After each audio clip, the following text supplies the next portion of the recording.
Hola, ¿cómo están? Damos la bienvenida a un nuevo capítulo del Camino al SEO. Hoy día nos acompaña Francisco Rodríguez, CEO de Agua Esperanza.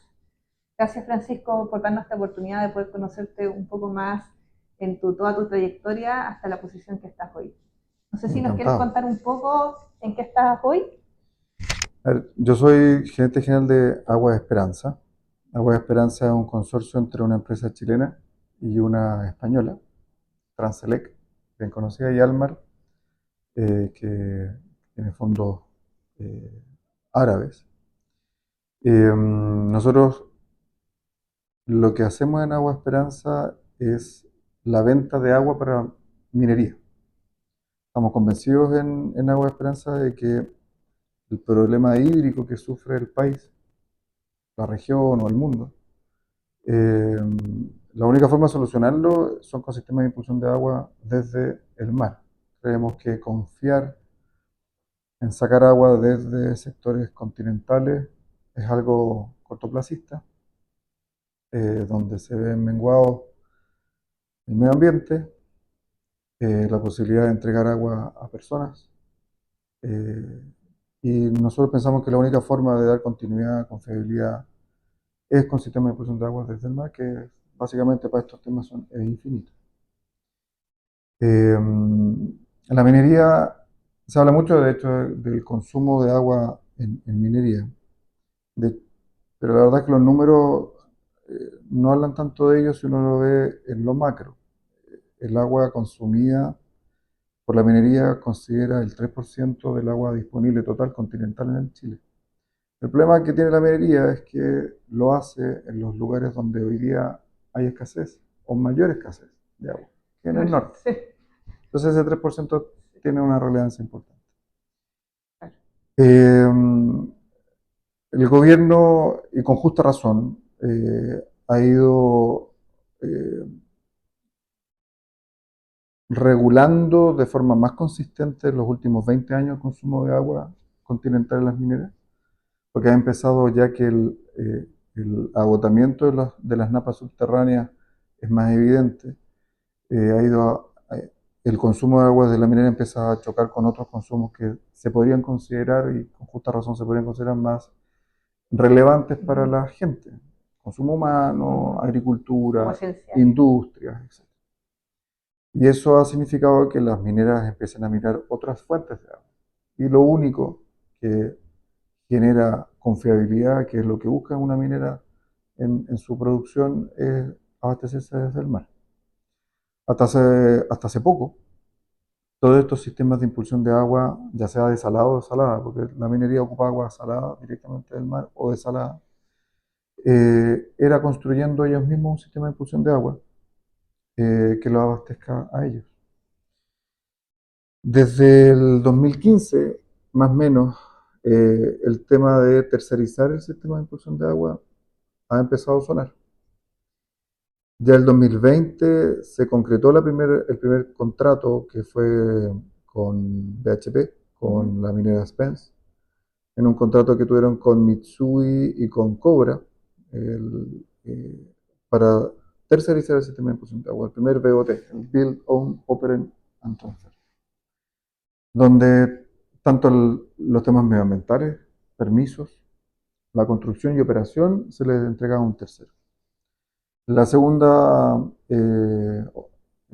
oportunidad, la segunda ocasión que ocurrió esto fue con la planta desalinizadora eh, de Codelco en Radomiro Tomic, que inició mucho antes, inició el 2017, Ujú. 2016, pero recién se concretó hace un poquito más de un año, ya casi 2 años, y está todavía en construcción.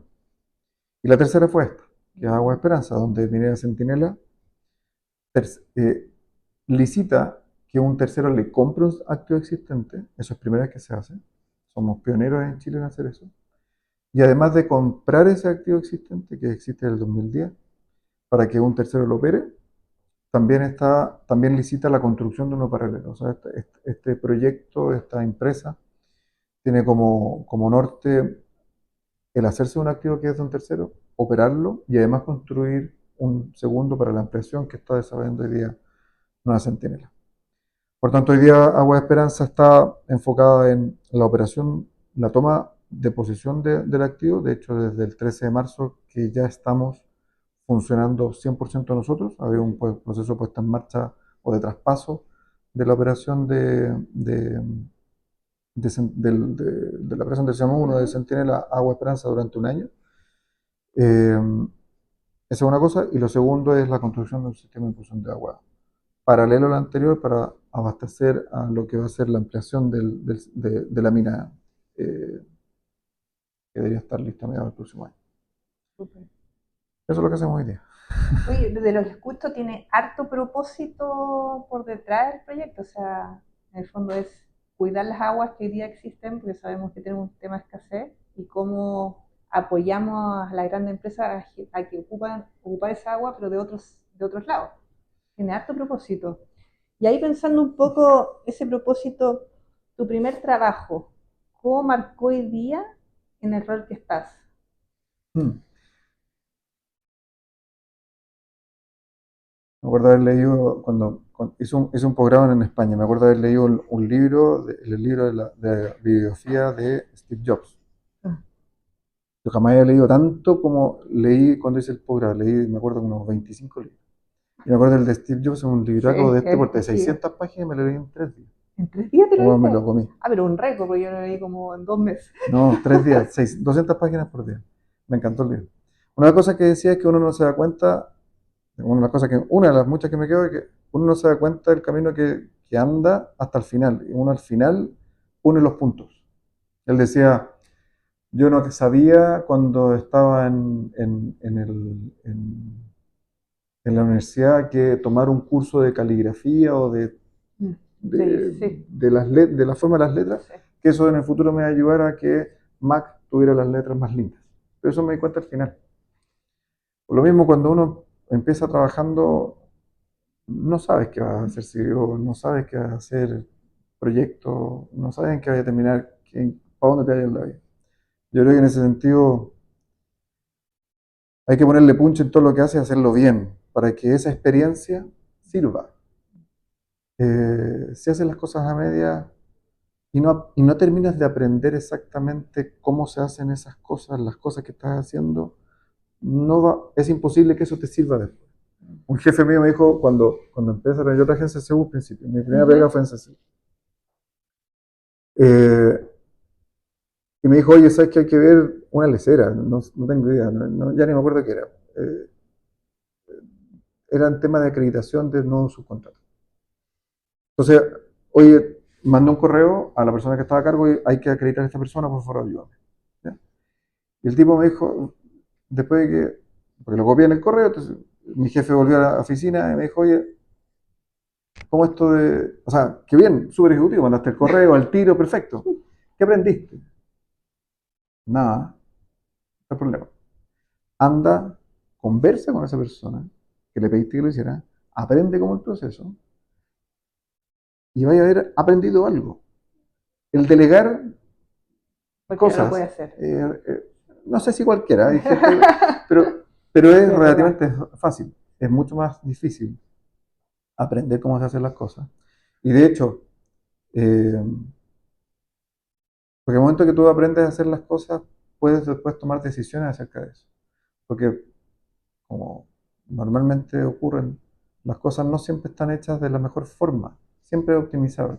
Si no sabes cómo se hace la acreditación del subcontrato, difícilmente vayas a poder tomar una decisión de cómo mejorarlo después. Opinar de cómo mejorar. Opinar cómo. Claro.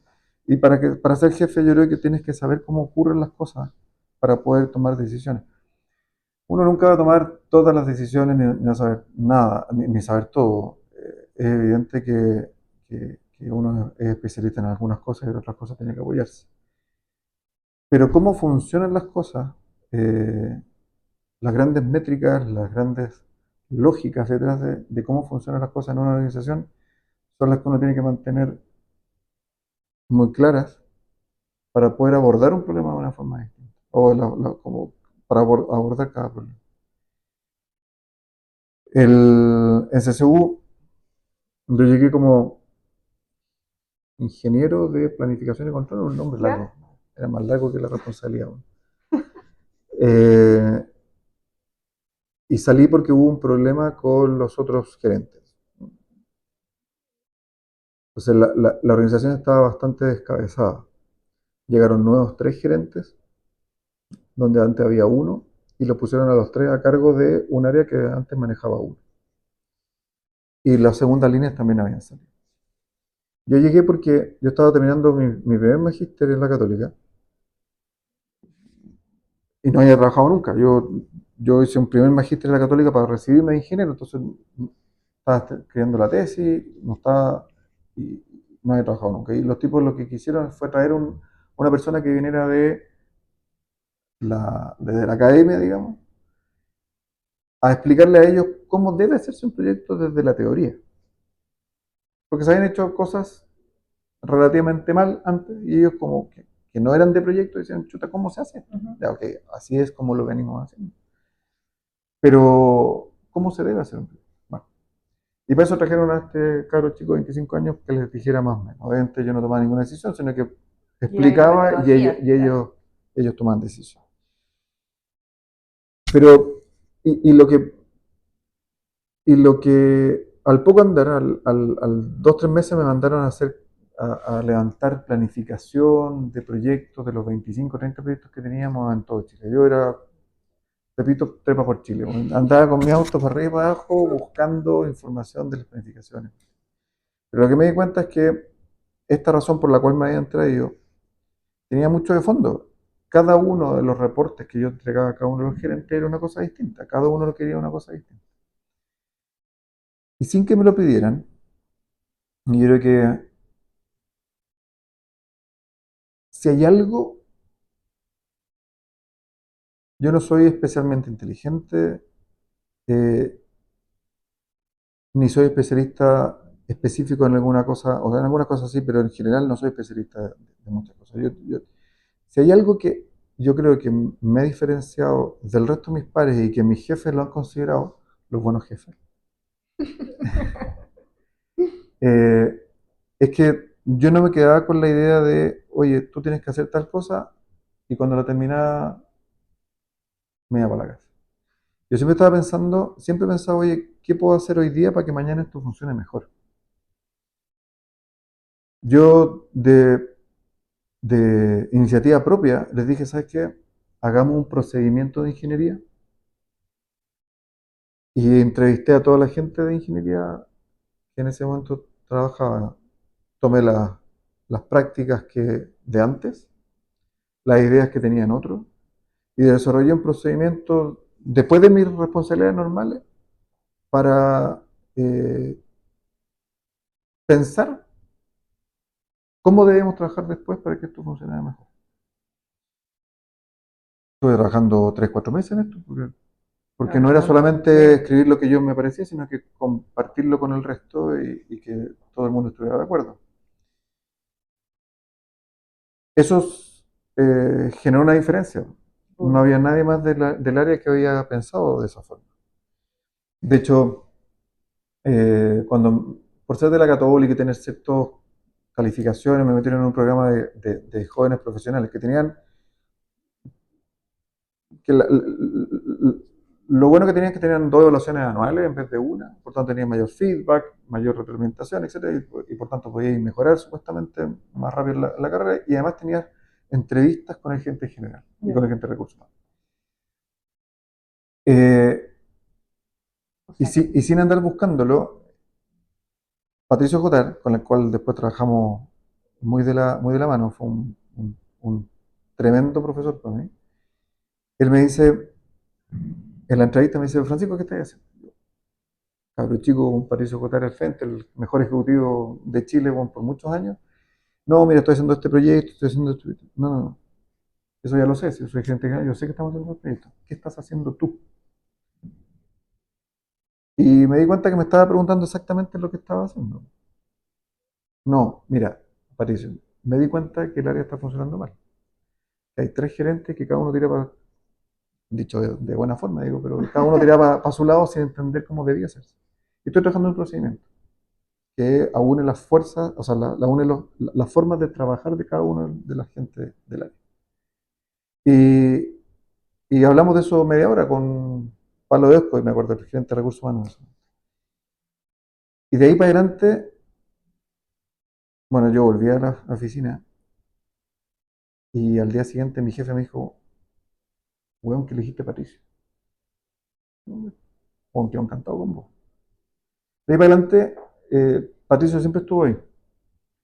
Y yo creo que, mira, ese pequeño detalle es, oye, no hagas la pega que te mandaron a hacer.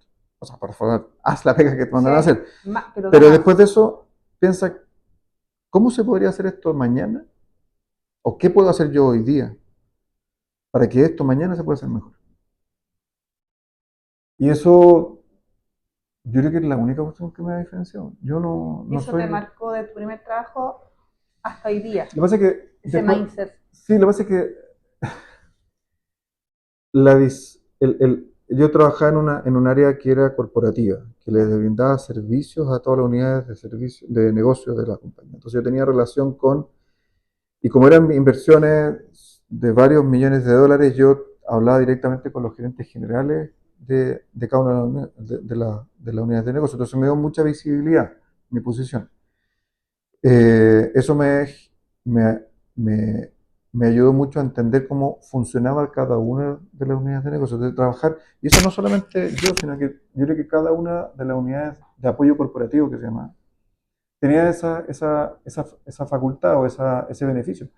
Podíamos ver cómo funcionaba cada una de las empresas.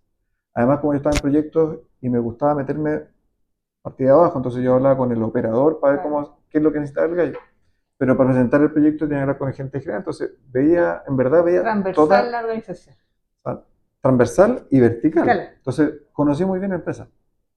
Yo fui gerente en CCU a los 29 años, fui el gerente más joven de CCU. Eh, y, y yo creo que esa visión me ayudó a meterme en los procesos directivos de la empresa, a modificar los procesos directivos de inversiones de la empresa a nivel ya corporativo, en CCU, con Patricio, yendo al directorio. Eh, tuve mucha cercanía con Andrónico, solamente porque logré tener una visión general de la empresa y decir, oye, estos procedimientos, ¿cómo está funcionando? No es la forma más óptima. Y logré convencer a la gente que en ese momento tomaba decisiones para que se cambiaran en línea con lo que yo pensaba que correspondía. Eso, de nuevo, es suerte, mucho de esto es suerte, porque, como te decía recién, depende mucho también de tu jefe. Sí. Al momento que tú decís, oye, esta cuestión se está haciendo así, oye, pero podríamos hacer esto distinto. O sea, si tenías un jefe que dice, Engancha contigo que y engancha y te diga, buena idea, dale, sí.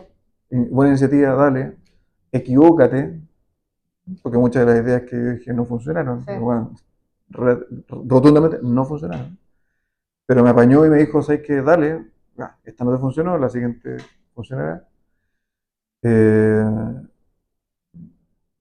yo creo que, o sea, de nuevo, fue suerte de tener un jefe o varios Sí. jefes, Patricio mirando mucho esta cuestión, lo que ayudó a que yo creciera muy rápido en CCU. Pero ese punto, eso, Sí. volviendo a tu pregunta, el ir un poquito más allá, Marca la diferencia, marca la marcaba la diferencia. diferencia hasta donde está hoy, claramente. Es que me resultó al principio, entonces lo seguí haciendo. Por eso, fue súper Ahí, marcador. el otro día escuché una entrevista ¿cómo se llama este tipo? Este actor de Forrest Gump. ¿Cómo se llama? Tom Cruise. Tom No, Cruise. no, po, nada que ver. No, Tom Tom Hanks. Hanks. Tom Tom Hanks. Hanks. El tipo decía, que me hizo mucho sentido. Al tipo le dijeron, mira, cuando Ah, sí, la vi. Que la él no viste, venía de una familia muy. lo que contaba era Sí, que para él no fue fácil. tres cosas tenía que Sí, hacer. Llegar a tiempo, saberte las líneas y dar lo mejor. y traer una idea. Y él dice, mira, básicamente eso es ser respetuoso con el resto, porque el resto está esperando algo de ti que te llegue a tiempo. Segundo, sé de las líneas. Oye, es más o menos, entiende un poco qué está pasando y qué está ocurriendo a tu alrededor. Digo, en cualquier trabajo tenés que saber qué está pasando. Y tercero, trae una idea. Armate lo que. ¿Cómo puedes hacer esto mejor mañana? Y yo, Sí. chuta, sabes que eso es Shakespeare, Lo mismo, Aplicable en todas partes. aplican en todas partes y es un poco lo que yo creo que es lo único que me ha diferenciado del resto. Claramente tu primera pega tuvo un impacto profundo en lo que eres hoy. Si pensamos, nos contaste hartas decisiones que tomaste como tempranamente en tu primer trabajo, eh, pero ¿hay alguna otra decisión que tomaste que fue así como crucial en el cargo que estás hoy día? Seguro. Una cosa es saber, entender, conocer, eh, trabajar duro, porque nada es gratis. Y eso yo creo que es lo que dice en CCU. El ir un poco más allá de lo que te piden. Eso es trabajar más. No todo el mundo está dispuesto Mm. y bueno, es entendible, está bien. Eh, lo otro es ser bueno en lo que haces. Uno puede trabajar mucho y no ser bueno. Ahora, a mí me costó entender para qué era bueno. Yo me metí como, a mí me pasó en CCU, y perdona que vuelva a CCU, Sí, pero en ¿no? verdad me marcó mucho. Yo fui muy joven gerente, cosa que tienes muchas cosas buenas, pero también muchas cosas malas. Tú no logras saber todo lo que requieres saber a los 29 años siendo gerente. Entonces tuve que lidiar muchas veces con gerentes de cervecera, de la compañía pisquera, de transporte, y discutir cosas que en verdad me sobrepasaban. Porque yo no llevaba 30 años En la haciendo industria, cerveza como claro. ellos, y por tanto, chuta, había cosas que evidentemente yo no sabía. Entonces, una cosa es ser bueno para la pega y otra cosa es, o sea, perdona, trabajar duro y otra cosa es ser bueno en lo que haces. Yo era bueno haciendo proyectos, yo era bueno teniendo procedimientos, armando procedimientos, entendiendo cómo funcionan las cosas y cómo pensar hacerlo después. Y yo creo que eh, ser bueno en algo tiene mucho que ver con que te guste lo que estás haciendo. Y por tanto, en algunas cosas en CSU me gustaba más, era mejor que en algunas áreas que en otras. Yo terminé trabajando en un periodo un poquito más de un año como gerente de desarrollo industrial en cervecera. No porque me gustara tanto el agua, o sea, tanto la cerveza, La cerveza. sino que tuvimos un problema. La cervecera se abastece de agua con pozos profundos. Ya. Y tuvo un problema de arsénico y esto, para todos los que están escuchando, se solucionó, así que tranquilo, pueden tomar cerveza sin problema. Y pueden tomar Eh, tranquilo. Hubo un problema de arsénico por uno de los pozos. ¿En serio? Teníamos 7, 8 pozos, me acuerdo, pozos que sacaban agua de hasta 400 metros de profundidad. Distintas estratigrafías de napas, con arcilla entre medio, unas napas que se combinaban con otras, otras no. Y ese tema, no sé por qué, me fascinó, me encantó. Era como, tú hacías un pozo y según cómo vaya saliendo la tierra, cuánta agua va saliendo, los análisis que hay saliendo, ibais descubriendo lo que había debajo de la tierra. Y debajo de eso, y según eso, ibais diciendo ya, entonces voy a poner cribas en este sector más grande, en esta más chica, para sacar más agua de esto, menos de esta, la bomba. Bueno, fue como ir descubriendo, como hacer un hoyo y ir cachando un tesoro no descubierto. No sé, no tengo O idea sea, porque me el mundo gustó. del agua viene desde ahí. Sí, claro, yo desde ahí empecé con temas de agua. Luego yo estuve a cargo de la construcción de una planta completa de pisco, la nueva planta de pisco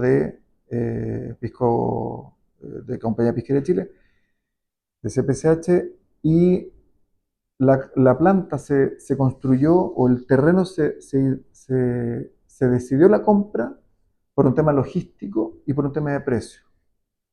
Nadie vio el agua.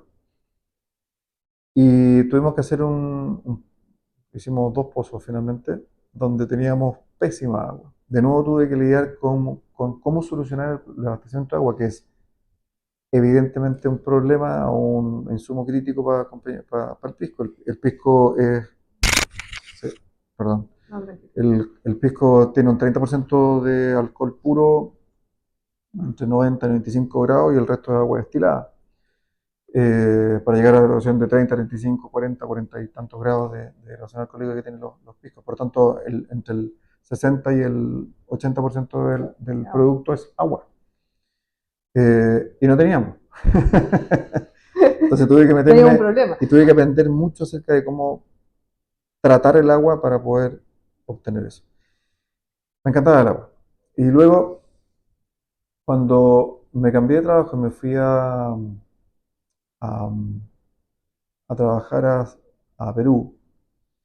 Yo me fui a trabajar a Perú por una empresa de ingeniería, o consultora de ingeniería, y el dueño de esa empresa o era muy amigo mío porque era proveedor mío en CSU. Yo contrataba mucha ingeniería. Y él me pidió que me hiciera cargo de su empresa en Perú. Le presenté, y ese es otro tema re importante, Carola. Nunca hay que ser egoísta con la información, nunca hay que ser egoísta con los conocimientos. Las maneras que tienes uno, yo creo que en entregar el conocimiento debe ser tu base número uno, porque de la misma forma que uno entrega, recibe. Yo presenté a dos personas que sabían mucho de algo. eh, Rolando Núñez era un giro sin tornillo, un amigo que he conocido de nuevo por temas de renovación de energía renovable en CSU, donde también me metí yo porque hoy sabes que deberíamos hacer algo con esto, me metí en un proyecto que nadie me llamó a hacer, y generamos optimizaciones en procesos en CSU por tema de energía gracias a la ayuda de este tipo. Y lo puse en contacto con Miguel porque dije, estos dos tipos son gallos brillantes que saben mucho, sé que tomemos un café y conversamos. Bueno, salió finalmente que eran compañeros del mismo colegio, así que Se conocían. fue más fácil todavía. Los tipos empezaron a conversar acerca de un proyecto que se llama Valhalla, que estaba llevando adelante Poch en ese tiempo, y Rolando tenía una idea de que este proyecto no estaba dando una solución equivocada, o una solución a un problema equivocado. La historia es larga y los voy a aburrir si sigo con esto, pero de esa reunión, donde yo lo presenté, yo andaba de oyente, terminamos armando una empresa entre los tres, donde ellos, por supuesto, dijeron, ¿sabes qué? Ya, 45-45 y démosle el 10% a Francisco porque fue el que nos juntó. Mira, de juntar gente, porque yo creía que ellos dos se iban a ver beneficiados entre ellos, y en verdad a mí me da lo mismo, terminé ganándome el 10% de una empresa que fue el primer eslabón de esto donde estoy sentado hoy día. Eh, Nosotros a raíz de eso empezamos a desarrollar proyectos en Aguas Bailenas, empezamos a desarrollar proyectos de desalinización o impulsión de agua solamente para la gran minería. Desde ahí que empecé con mi conocimiento en temas de pozos profundos en CCU y entendiendo la problemática que se venía adelante cuando empezamos a investigar más acerca de la escasez hídrica, los consumos de minería, los consumos humanos, los consumos de la agricultura. La agricultura hoy día consume el 75% del agua. Pero nadie está mirando optimizar ¿Cómo eso. optimizar eso? Y Sí. nadie ve mal la agricultura porque realmente la agricultura, bueno, tú no ves, es gente de esfuerzo que entrega comida a la gente. Alimento, claro. Entonces, bueno, ¿quién puede estar en contra de eso? Y con justa razón. Pero nadie está poniéndole cascabel En al algún gato para momento decir, igual se va ¿sabes a qué? acabar. Oye, hay que consumir menos. Sí. Hoy día, de hecho, participo en un proyecto que se llama Green Atacama, que está regando el desierto para generar polos de desarrollo agrícola, en base a sistemas de impulsión de agua desalinizada, cosa que se ha hecho primero en Israel. Israel hay bosques gracias a esto, donde antes había desierto. En Málaga, en el sur de España también, en California también lo hay. Yo creo que, y en el sur de Perú, hoy día uno ve eh, grandes plantaciones, el 15% del PIB de Perú es agricultura gracias a la reconversión de agua desde aguas del Amazonas a aguas hacia el Pacífico, donde regaron en el desierto. Hoy día nosotros no tenemos esa posibilidad, no tenemos el Amazonas cerca, pero podemos sacar agua del mar y generar lo mismo. Esta cuestión me encantó. Donde hay agua existe todo. Cuando armamos la empresa Aguas Babilonia, nos preguntaron, bueno, ¿cuál es el leitmotiv cuál es a qué se va a dedicar Agua Babilonia? Pusimos todo, venta de agua, inmobiliario, eh, todo, porque donde hay agua puedes generar todo. De hecho, una industria que Sí, yo digo que es una industria de oferta y no de demanda. Donde tú pones agua, existe, va a generar, algo. el que haya agua va a generar demanda de agua. No es necesario que haya demanda para tú poner la oferta. Entonces, se me juntaron conocimientos anteriores acerca de temas de agua, eh, proyectos que es lo que había hecho durante 10 años en CCU, eh, y algo que me encantó. Sí, porque en el fondo como que todas tus decisiones que fuiste tomando tempranamente te llevan a este propósito que hoy día que siempre te ligaste con el agua y Mira, por eh, sí o por no, pero siempre estuviste ligado al agua. sí, algunas más yo siempre digo que algunas más entretenidas que otras con la cerveza, pero siempre con agua. Eh, pero de nuevo, no lo sabía en ese momento. Sí. En ese momento No me fueron pareció, decisiones tan conscientes a lo mejor, no, pero para nada. claro. En ese momento yo, ya pues hagamos agua Babilonia y no sé, como te contaba antes, Mm, fuera de cámara, lo único que recibimos fueron sí, portazos en la cabeza, porque ¿quiénes un son país convencido. estos tres tipos, weón, de vender agua a una gran minera?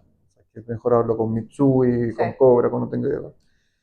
Bueno, el tema es que, y de hecho yo le dediqué 5 años de mi vida a desarrollar sistemas de inclusión de agua sin recibir ni uno. Ujú. Era algo que me apasionaba, ¿no? Y Me una gustaba. convicción, claramente. Una convicción Sí, de que en el futuro de sí, alguna forma esto iba a entregar réditos personales, profesionales, pero también para el país. O sea, sí. yo creo que Entonces, yo hoy día tengo conversaciones con distintos diputados, un candidato presidencial, de hecho, promoviendo esto porque estoy convencido de que la única forma de que funcione es modificando las normativas que hoy día rigen los sistemas de inclusión de agua. Y si no lo hacemos desde el gobierno, difícilmente que vaya a resultar, o va a funcionar, pero solamente desde los privados para abastecer a los grandes consumidores que son las mm, mineras. No vamos a poder externalizarlo al consumo humano, que es lo que debería ocurrir de aquí a los próximos 20 años, si no, no vamos a quedar sin agua. así es. Un tema muy, muy interesante. He contado hartos desafíos durante estas dos preguntas, pero ¿hay alguno en particular que en el fondo tú te acuerdes y cómo lo resolviste y cómo saliste adelante de él?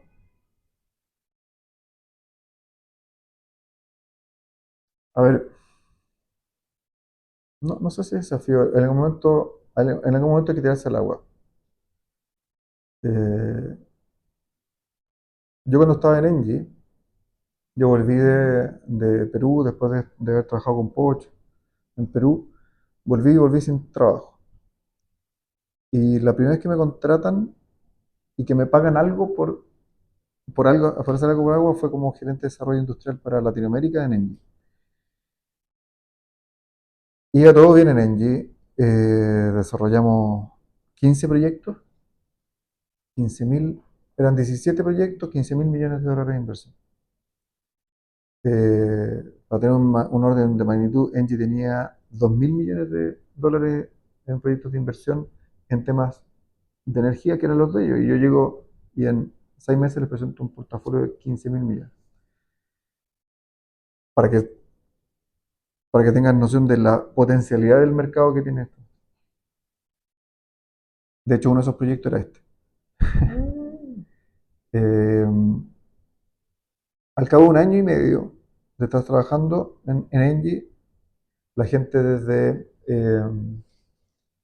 desde París dijeron, no va más agua en Engie. No por agua, sino que dijeron, sé que Engie tiene demasiadas cosas, está demasiado abierto, centrémonos en generación y baterías. Y todo lo más fuera.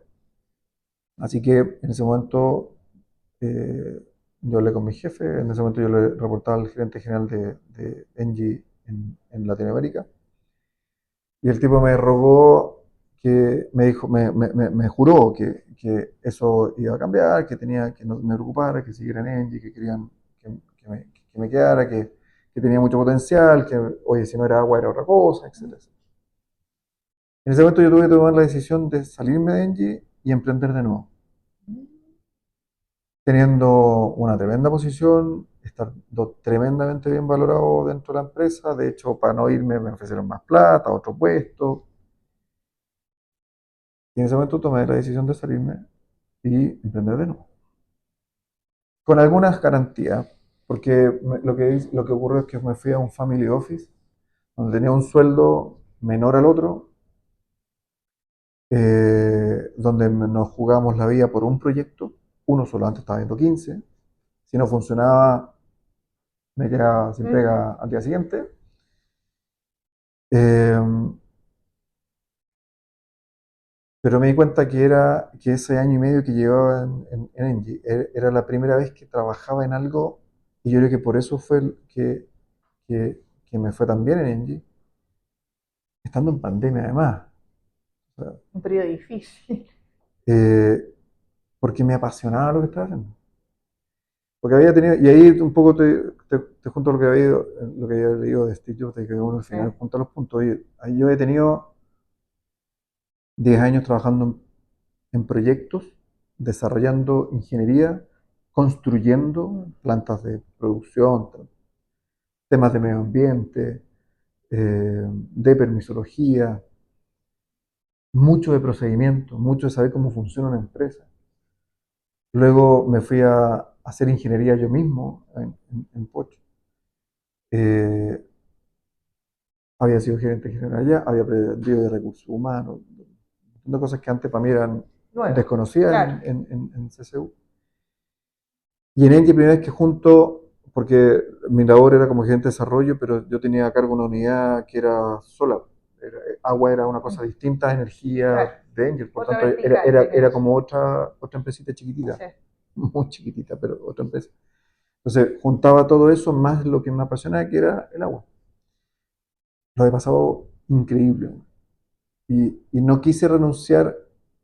Ah, y lo otro, era el que más sabía de eso en Engie. Y eso, chuta, saber sin ser Soberbio. soberbio, Claro. creído, sino que siempre manejando muy bien ese tipo de cosas, eh, el poder aportarles a ellos con cosas que no sabían Sí. y que la gente se interesaba, y yo creo que se interesaba porque me veía a mí Demasiado. demasiado apasionado por el Claro. tema. Sí. Poder convencer de mover a la gente a eso, gente que trabaja en otras áreas se cambiaba conmigo porque quería aprender de esto y motivar a la gente. No quise renunciar a eso e irme a temas de energía en Engie, donde voy a tener que empezar a aprender y dejar lo que me estaba gustando. Pero era un riesgo. Tremenda decisión. Engie era un tremendo Tremendo. Sí. monstruo, me están asegurando pega seguro, y irme a un startup de nuevo, con un Partir de family cero. office, cuestiones con jefes nuevos, uno no sabe Sí. cómo va a funcionar. En algún momento hay que pegarse el salto. En algún momento hay que seguir convicciones, en algún momento hay que seguir pasiones y no seguir el camino fácil. Eso Así es. Qué eh, interesante. Eso yo creo que fue el mayor desafío. Sí, ha sido, es como, todo lo que me gustaba, súper inspiradora de tu historia. Súper inspiradora. ¿Qué habilidades? No hay comentado muchas que sacamos de lo que no hay comentado. Que si tuviera que identificar ciertas habilidades que son infalibles, en el fondo, sí o sí hay que tener para ser SEO. O sea, no nombraste harto, que en el fondo esta apertura de aprender bien en detalle lo que uno quiere hacer o lo que necesita hacer. Si tuviera que resumirla en una palabra o en dos, no sé. Uf, humildad y escuchar.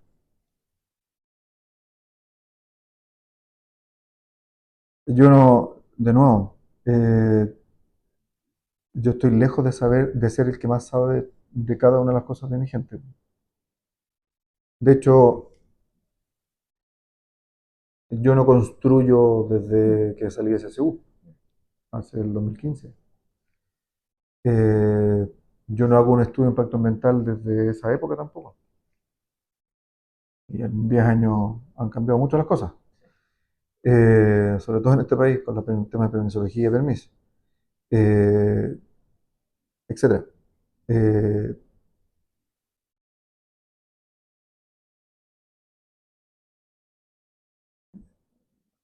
Otra cosa. ser humilde para poder escuchar y recibir consejo de tu gente. Pero para eso tienes que tener la habilidad de conocer bien a la gente y armar un buen equipo. Es un poco cliché, es como obvio lo que estoy diciendo, pero poder tener un equipo y darle la confianza a esa gente que te puede decir que no a ti. Me estoy acordando de una pega que tuvimos Sí, juntos que donde sí. no ocurría eso. Que la gente se atreva a decirte, Pancho, estáis mal, güey, estáis mal. Y tú tener la humildad y saber escuchar ese no para entender por qué. Yo, uno podría pensar, otros de los libros que leí MBA. en el MBA, no, que no era un MBA, era un máster, Ah, ya.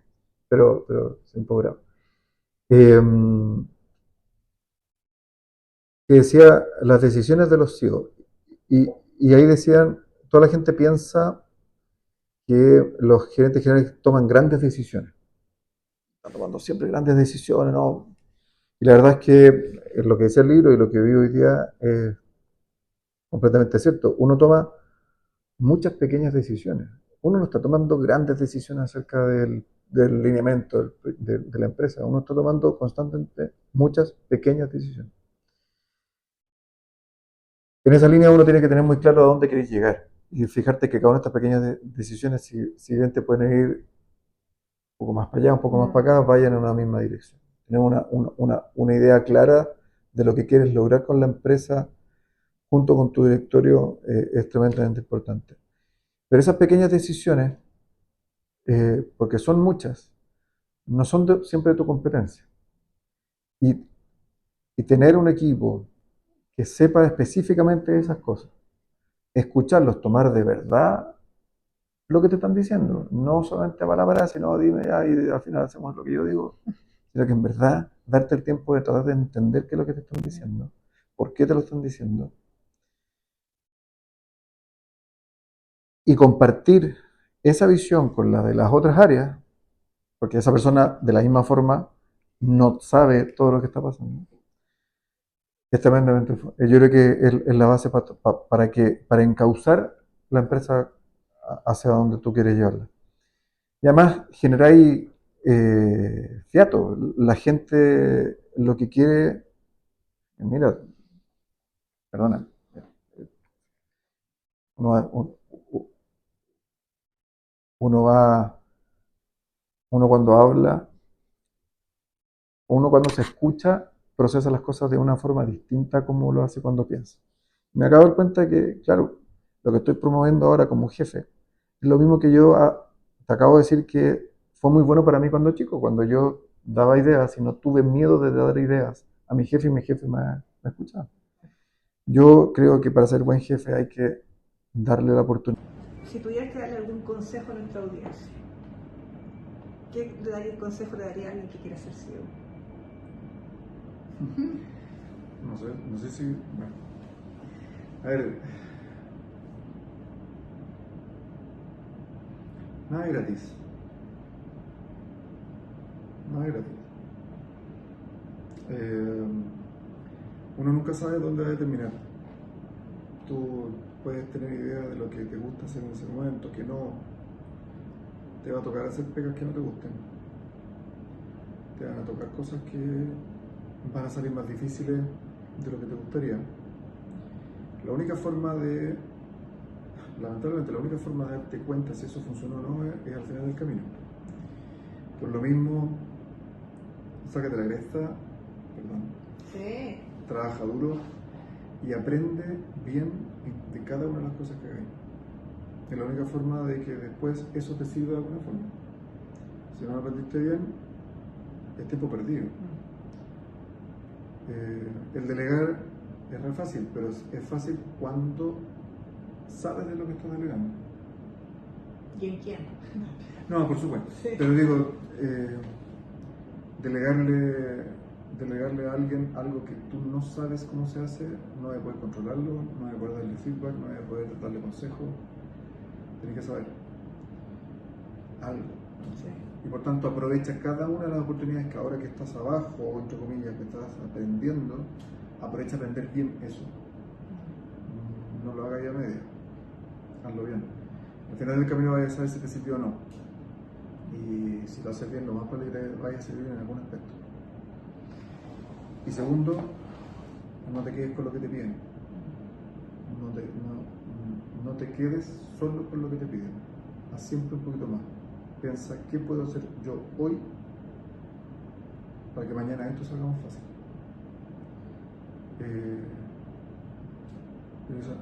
Esas dos Grandes cosas consejos. son las únicas dos.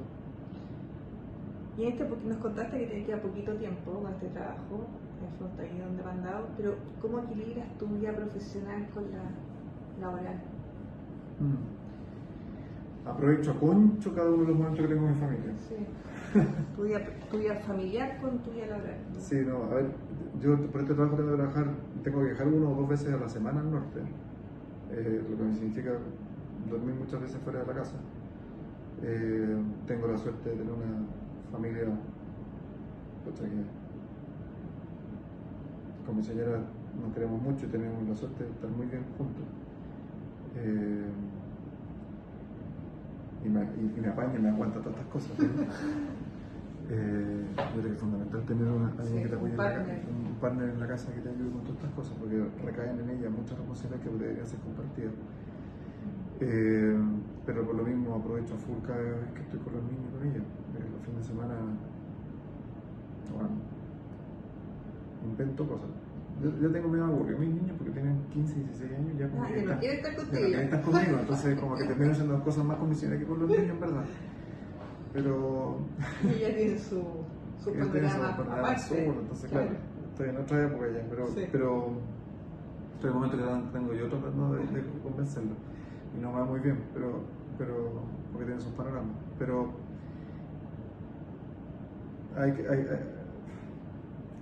yo creo que siempre hay que tratar de hacerlo y termino haciendo muchas cosas con mi señora.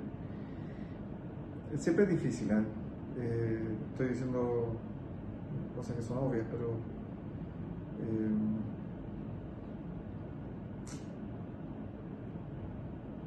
no sé, la verdad no sé, cómo compatibilizar mejor teniendo un trabajo que te consuma el 120% del tiempo, chuta, de nuevo, aprovechando a full. Mira, ¿y sabes qué? Eso sí puede ser. Tienes que trabajar con la familia. ¿En qué sentido? Tiene que ser si tú vas a gastar más tiempo del que normalmente debería ocuparte la pega, porque en esta cuestión no hay horario, yo trabajo los sábados y domingos también. Cuando tenés un tiempo con la familia, escucha lo que quieren hacer ellos más que lo que tú querías hacer. Tiene que ser un trabajo también, termina siendo un trabajo también en París. No es un trabajo porque es tu familia y yo lo disfruto, pero oye, ¿qué hacemos hoy día? No, quiero ir al McDonald's. Si tú querías en verdad dormir una siesta o ir a almorzar a un lugar más, no tengo idea, anda al McDonald's, porque lo que quieren tus padres chicos. Dale el gusto. Oye, de verdad toda tu conversación ha sido súper inspiradora. Como que a mí personalmente me ha calado así fondo, así que te agradezco como tu apertura, tu profundidad de las reflexiones de cada una de las preguntas. De verdad que fue muy, muy inspiradora. Así que te agradecemos por ese tiempo, Pancho. Encantado. Y no sé si quieres decir algunas últimas palabras para nuestra audiencia de cierre. No,